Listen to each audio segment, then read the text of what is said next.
የውድ ቻናል ተከታታዮች ዛሬ ዳታን ፒዲኤፍ ላይ ያለን ዳታ ወደ ኤክሴል እንዴት ነው ኢምፖርት የምናደርገው የሚለው ነገር ነው የምናየው። ሳምፕል ቴብልስ የሚል ነው ዴስክቶፕ ላይ ነው ያለው። ጌት ዳታ እና ፍሮም ማይ ፋይል ነው ከዴስክቶፕ ስለማመጣ ፍሮም ማይ ፋይል ያንን ዳታ አመጣዋለሁ ማለት ነው። እዚህ ጋር ሳምፕል የሚል ሳምፕል ቴብል የሚል የፒዲኤፍ ዳታ ታያላችሁ። እሱን ኢምፖርት እንበለውና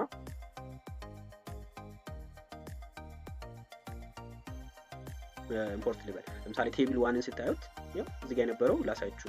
ያው ቴብል 1 ማለት ይሄ የራሱ ማለት ነው። ኮሎመን ሄደር አለ እዚህ ጋር ስታዩት ኮሎመን ሄደር አለ። ኮሎመን 3 ኮሎመኖች ናቸው ያሉት። ሶ ይሄንን ዳታ ነው ይሄን ዳታ ኮሎመኖች አሉ ሄዶች ሶ ወደዚህ አመጣ። ለምሳሌ ሌላ ራንደም ቴብል 7ን ወደዚህ አመጣን። ከዛ ቴብል 8 አለ። በቃ ይሄንን ለምሳሌ ትራንስፎርም እንለዋለን። ምክንያቱም ሎድ ስንለው ቀጥታ ወደ ኤክሴሉ ነው የሚወስድልን።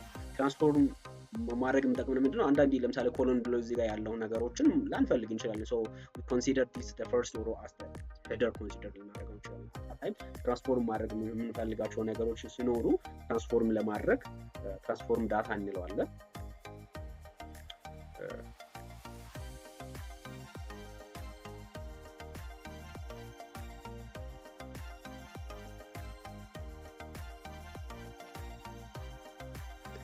አያችሁ እኔ የመረጥኩትን ቴብል ብቻ ነው የሚያመጣው። ምክንያቱም ሁሉም ስትመርጡ ሁሉም እናንተ በመረጣችሁት እንትን አንዱ ሁለቱም በመረጣችሁ ኢምፖርት ማድረግ ትችላላችሁ። ለምትፈልጉት ፐርፐስ የምትፈልጉትን ነው የምትመርጡት ማለት ነው። ሶ እዚህ ጋር ትመጡና use the first row as header ስትሉት ያ the first row እንደ ሄደር ነው ኮንሲደር ያደረገው ማለት ነው። የከረንት አሴት አለ 2010 ላይ 2009 ላይ 2008 ላይ አለ። ሶ እኛ ወደ ምንፈልገው ፎርማት ይሄንን ምን እናደርጋለን ኦሬዲ ትራንስፎርም እናደርጋለን ማለት ነው። ከዛ በኋላ ሎድ እና ክሎዝ እንደ ሎድ ዳታ እንለዋለን።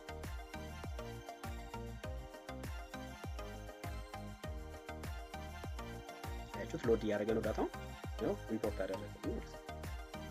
ቀደም እንዳያችሁት አሴቱ አለ። ከዛ በኋላ እዚህ 2010 አለ። ከዛ 2000 ደግሞ 9 አለ 2008 አለ። ከዛ ሌላ ቴብሎችን ጋር መርጅ ለማድረግ የተለያዩ ነገሮች አናሊሲሶችን መስራት ስንፈልግ በዚሁ ልክ መስራት እንችላለን ማለት ነው።